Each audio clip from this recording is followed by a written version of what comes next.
The title of Courtney's presentation, which is here, is They Can't See Me Cry, Exploring the Experiences of Black Women in Academia and the Connections to Their Quality of Mental Wellness. There'll be time after the presentation for questions to our presenter, but for the time being, I'm going to turn things over to you. Thank you so much for being here and for your presentation.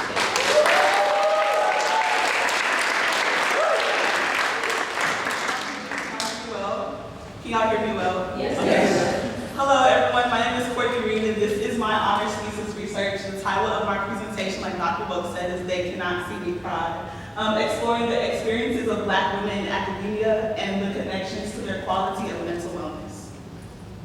So this research is very dear and dear to my heart. I am a Black woman. I do participate in academia, and through my time here at St. Edward's, I've had a lot of joys in participating in academia as a student leader, but there are also some hardships that come with being a Black woman in society and also being a minority on this campus. So I wanted to take a closer look at what those experiences are, not only with myself, but with other people who share the same identity as me. Black women are not a monolith, but because of our positions in society, we often share the same experiences. So it was important to me to give voice to those experiences as well, and to make sure that we as Black women feel seen and feel heard and feel represented on our campus.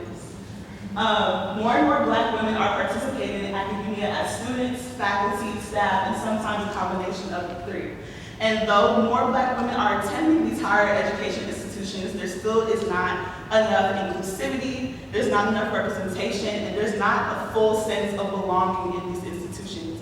We oftentimes find ourselves being the only one in the room, or the only one in our department, or the only one that's like really in charge of something or anything like that. And it can be an empowering experience, but it's also a lonely experience. Along with navigating their own disciplines, Black women are often left with the work of advocating for themselves and for their community. There's little to no accommodation or acknowledgement from the administrative level. So Black women deserve to be able to be themselves in these educational spaces without having to minimize their voices, without having to police themselves, or without having to feel like they're all alone in their walks. So the purpose of this is to understand how the experiences of Black women in academia affect their overall morale and wellness of the mind. I wanted to explore potential approaches to social and occupational support for these women. It's not enough that we know about their experiences. We need to also provide a space of support, a space of acknowledgement, and a space of recognition for our experiences.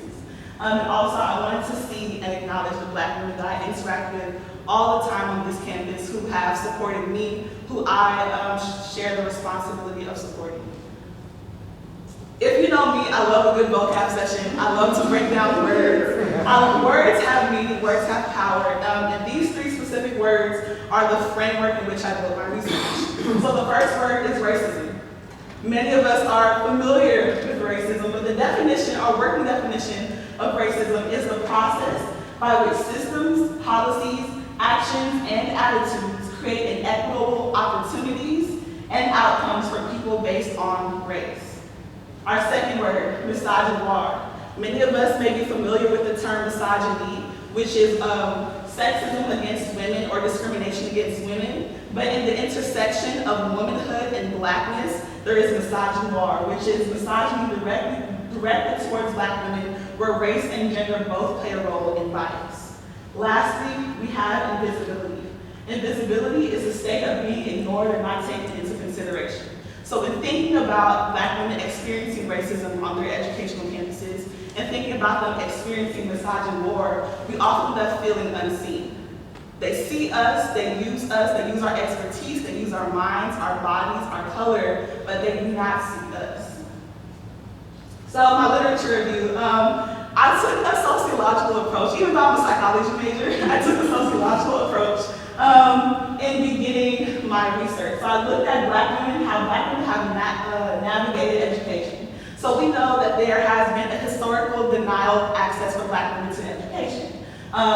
We started off in this country as enslaved people. So for a very long time, we were not seen as human, as equals. So for us to be able to navigate education black man to graduate from college with a bachelor's degree happened in 1799. His name was John Chavis, and he graduated from Washington and Lee University. In 1840, Catherine Brewer, a white woman, becomes the first woman to earn a bachelor's degree, and she graduated from Wesleyan College in Macon, Georgia. Lastly, here we come. 1862, Mary Jane Patterson was the first black woman to graduate from college with her bachelor's degree from Oberlin College. Let's do some math. From the time between the first black man, John Chavis, graduated with his bachelor's degree, to the time Mary Jane Peterson, the first black woman, graduated with hers, there is a 63-year gap. That is at least 2 generations of people between the first black man and the first black woman. The first white woman, Catherine Brewer, 1840, and then Mary Jane Patterson, 1862. There is a 22-year gap. Many of us in this room are in our 20s, so think about from the time you were born to now, that long gap of time between white women being able to get their bachelor's degrees and then black women. So we kind of come in at the tail end of being able to receive higher education. So not only have we historically been kept out of educational spaces, once we got in those educational spaces, we experienced things like body and tone policing. And this is not just in higher education, this starts in the K-12 area. There's body and tone policing. You can't wear that. Cover your body. Your skirt needs to be longer. You cannot wear this. You're a little too passionate, or not passionate, you're a little too aggressive. You're a little too outspoken. I need you to be quiet. I need you to lower your voice. Things like that, where black women, young black girls are taught to minimize themselves, make themselves smaller for the comfort of those around them. We also experience black exceptionalism, which is the concept that if you have a black student in your classroom and they do really well in the class, they're very smart, very intelligent, that they're rare, they're like one of a kind, like there's no other people in that group like them. So picking that one black person out and making them the token, making them the one who is the representation of, oh, we're not racist, we have our one black kid right here. We don't discriminate, we welcome in these 3 black kids right here. And lastly, we have cultural erasure in the curriculum. We are not represented in the curriculum from a K-12 level and a higher education level. It's a little bit better in higher education because once you get, the more advanced your degree is, the more you can specify it to your liking, but there's still not enough representation in our curriculum. The books we're assigned in class, the things that our children are taught, all of those things amount to erasure of our history in the curriculum. So there are also associations between racism, racial identity, misogynoir, invisibility, and psychological distress. When we experience these things like racism and misogyny, they lead to feelings of inferiority. We feel weary, we feel exhausted, we feel isolated, we feel frustrated, we feel angry, and those things lower our quality of mental health. So my theoretical framework is different from my literary review because black women, the history of black women education, our history in our country, period, is very layered. It's very, very complex and very layered. So I wanted to start with black feminist thought. And the black feminist thought is made up of 3 components. First, that our experiences, our black feminist thought is shaped by and produced by the experience of black women of what they've encountered in their lives. Next, there's the intersecting experiences of black women. We are not a monolith, but because of our place in society, our identities and our experiences often intersect with each other and they align. And lastly, intersectionality yields understanding. Because our identities and our experiences intersect, we can understand each other. We can look at the other black women in the room, we can look at the other black women in the class or in our department and say, I see you. Then there's critical race theory. As a person who is pursuing education, I love the concept of critical race theory because it looks at, it reveals that those who are in power have designed laws and policies that were supposed to be race neutral, but are really not. It's supposed to be for all, but the intrinsic value of it denies us access to those rights and those privileges. There's also the facet that recognizes that racism is intrinsic to American life. There is no America, there is no American life, there is no American culture without innate racism. We also express that, it also expresses skepticism toward dominant claims of neutrality, objectivity, and color blindness. There is no such thing as color blindness. To adopt a position of color blindness means that I do not see. To say, oh, I don't see color, we're all the same, is false. I want you to see that I am black and that I am a black woman and to acknowledge me and respect me for that. There's also challenges, it also challenges the lack of and insists on a contextual and historical analysis of institutional policies. Think about the institutions we take space in. Think about our own institution, how we have to consistently review all of the policies that are in place. When things happen on our campus, we have to look at the policies. What did the policies say? What was the context when those policies were made? What is the history behind these policies? And how do they either support our rights as black women in an educational setting, or how do they deny our rights? And then working towards eliminating racial oppression as part of the broader goal of ending all forms of oppression. Very quickly, I have more. Social identity theory basically means that we all belong in groups. We all see ourselves as a part of a group. And so when we find that belonging, we find pride and we find self-esteem. Our groups give us a sense of belonging to the social world. But when we group ourselves together, we become us and we become them. But when there's a hierarchical, when we put it in a hierarchical lens, where there's them and us, it yields a lot of discrepancies. Then there's self-efficacy, which is the belief that an individual has control over and is able to execute a behavior.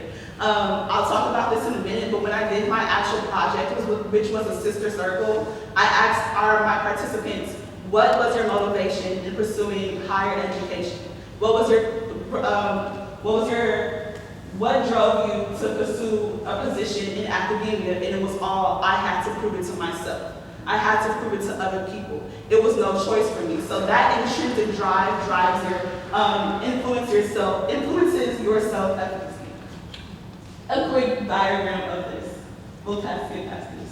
So why is self-esteem important? Self-esteem is important because higher self-esteem yields a higher quality of mental wellness. When we feel good about ourselves, we have a healthier view of ourselves, especially in a diverse context. Also, we have a higher inclination to care for ourselves.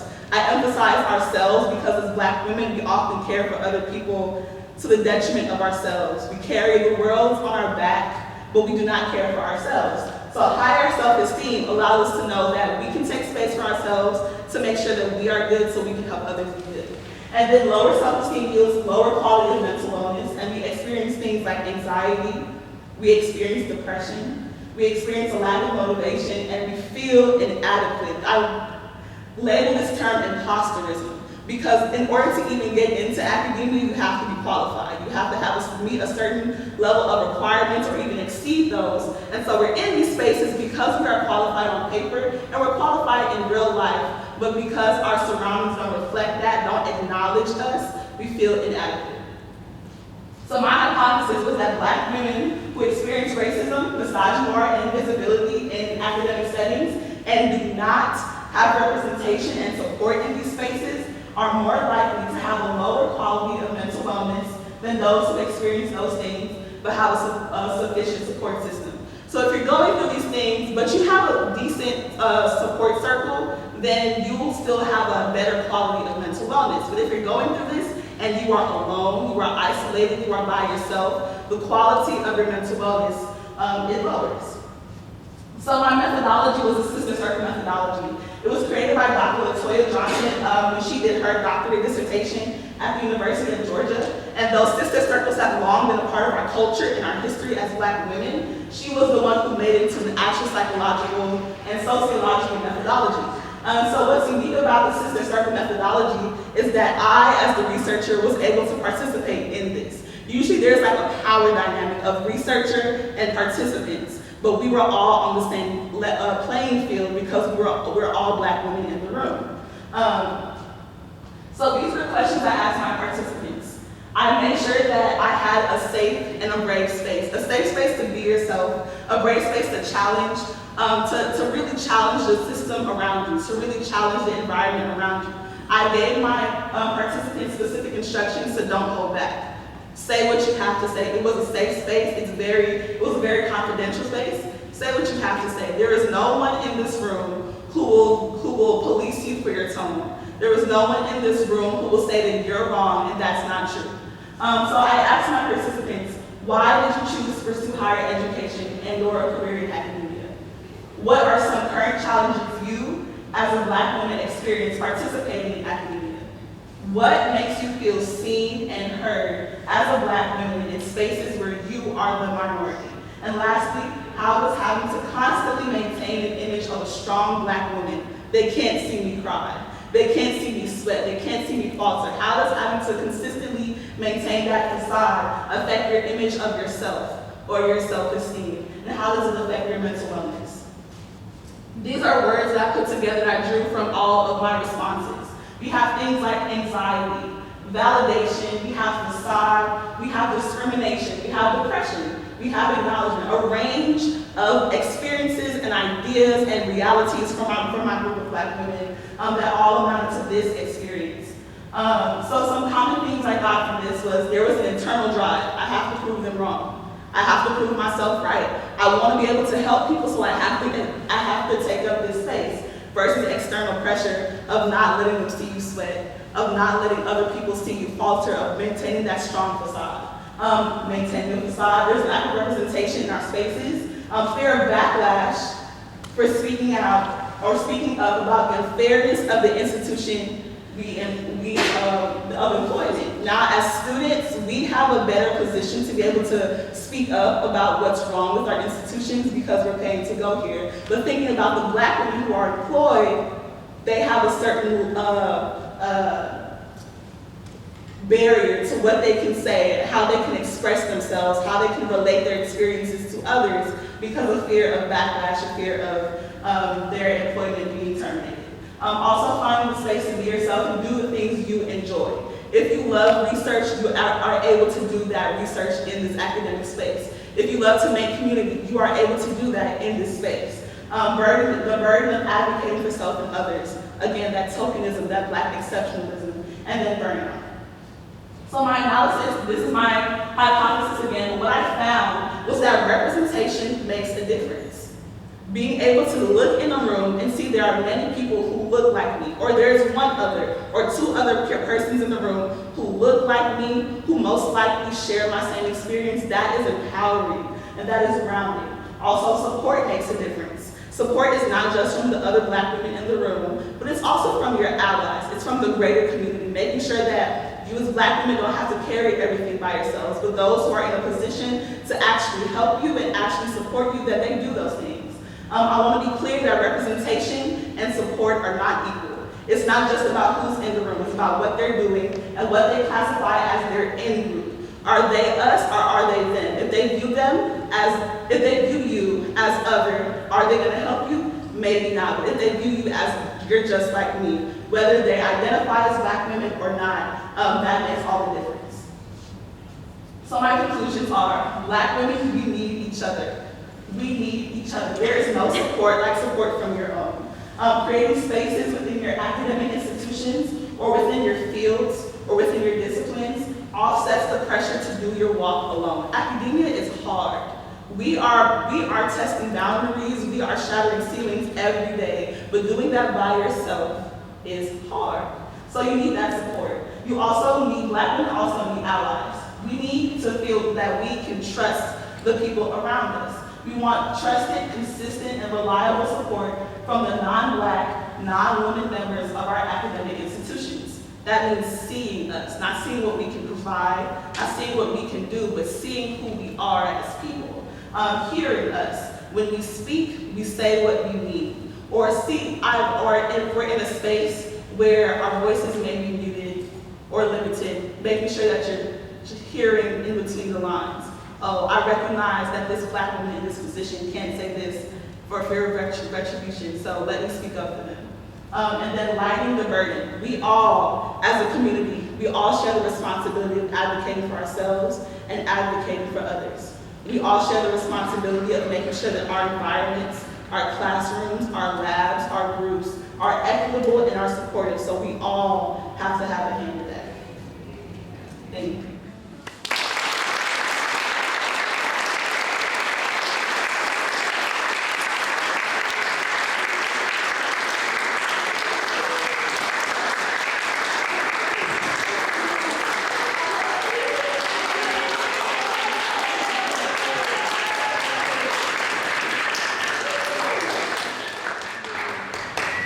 Dr. Williams, can I invite you up to say a few things about working with this phenomenal student and to give her her honors cord and honors stole that she'll wear at her unfortunately early graduation.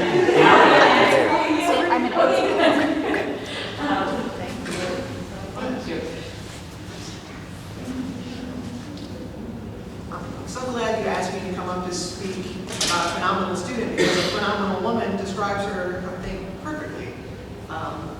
So I was doing my math. She was a TA for me, so she was telling the truth about breaking down concepts. She will break them down. But so I'm doing my math as well as 1862, first black woman to get the BA. And so in 2012, I was. This is a good thing and also a sad thing, is that I was the first black woman to get tenure at this university.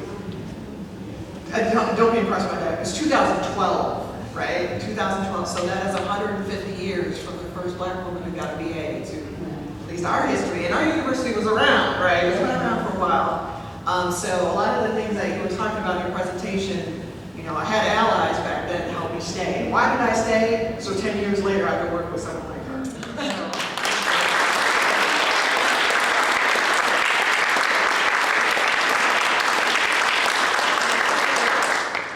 She'll be doing even more phenomenal things. So thank you for the opportunity to work with you this semester and for inspiring so many people here. That's why we're here, that's why we're clapping, because you are phenomenal.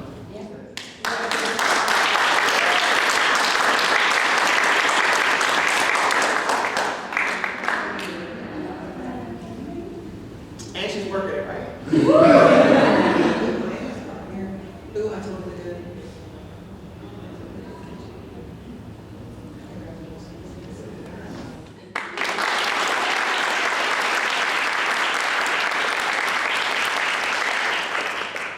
Questions for Courtney? Courtney, wonderful job. Where do you want to take this next? I want to go to grad school. I want to work in higher education and education development, so I can be in spaces where I can make the policies, make the changes, make the rules to get more black students, more black women in spaces where we can be influential and we can also see and hear each other. So the more, basically opening the doors so more people can get in.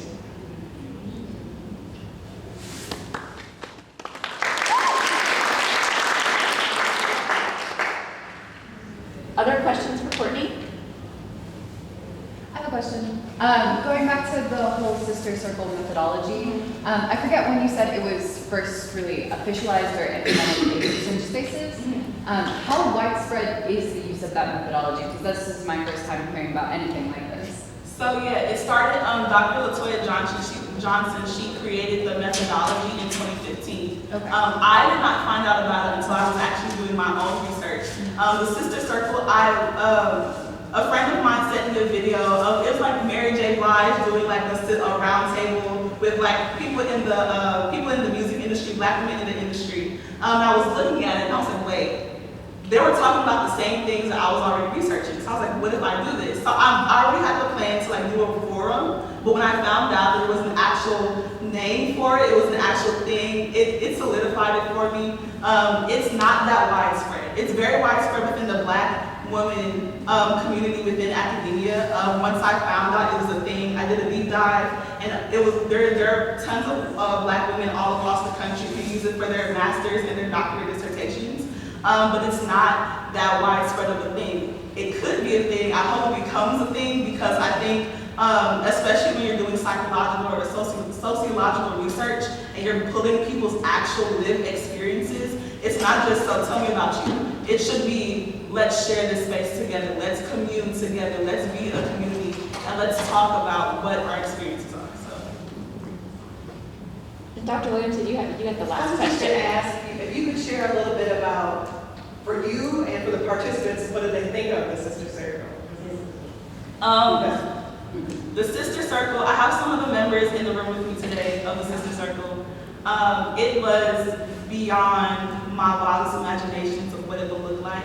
I have relationships with the women who were in my circle already, so it was very much a familial thing. But to really hear the things that we don't say to each other, to really hear the things that we often keep quiet, we often keep to ourselves because we don't want other people to think that we're weaker or we can't handle all the pressure that's put on us. To hear those things, to be able to cry with everyone and to laugh with everyone, to hold everyone's hand. It was, words escape me to really describe what it really meant to me. For it to be, it was beyond my thesis project. It was a space where I could finally see the people I see every day. I see these people every day. But to really see them for who they are, and to know what their mental processes are, and to know what drives them, and what grieves them, and all these things was beyond my wildest imagination of how it would go. And I think that my participants, they really received the support from it.